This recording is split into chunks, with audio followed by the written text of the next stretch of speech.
चलो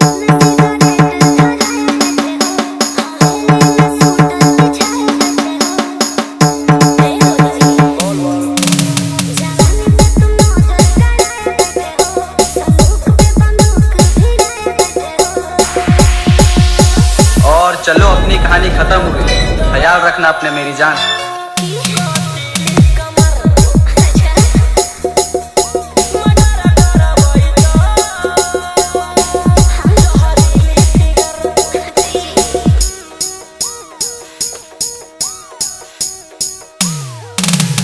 Mixed by Babulal परतू Latehar.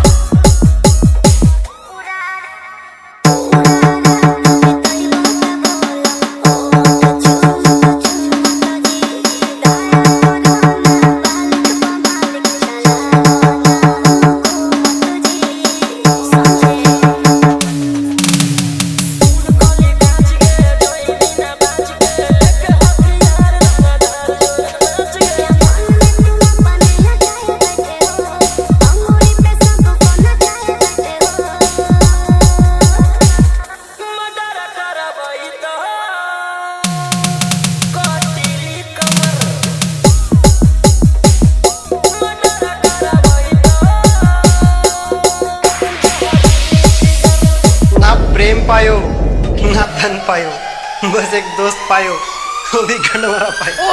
Mixed by Babulal परतू लातेहार।